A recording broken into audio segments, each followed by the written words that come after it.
Saan ba dapat sa sounds?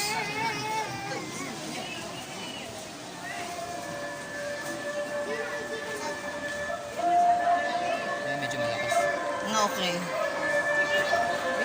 Ang katawan sa ating pinayaan, ating makita na ay upang kanagalanlaing elemento na nagsilbing pundasyon sa pinaluhan sa atong kalimitang pisikal mo upang maglangkot sa tanang matang pagpakabuhing material Nahihiga pa. atong kalimutan. Tubig, mao'y naghatag o nakapagpadayon sa atong kinabuhi.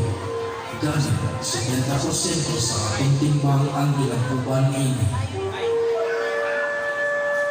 Kalayo, ang kalayo, naghatag kainit, inuman, enerhiya, aron mapadayon ang pagprosesong kemikal sa atong lawas.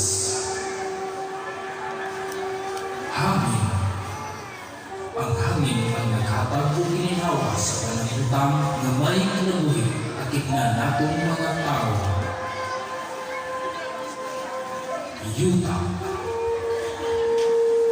Ang yuta ang naghatag sa mga nagdalalaing klaseng abot pinahagi sa mayong pagtikal din kining mga abot na ay naghupay sa atong kaluton o nagsustener sa atong mapiskayon na pagpakabuhay. Atong matilog na kinita ng elemento na hindi posible sa tanang matang para mapalambot ang inahan sa tinayaan. Ang ngayon na i-preservar, i-konservar o protektahan ay kinintanan, ipiyan lamang sa akong labang pagkagagaw.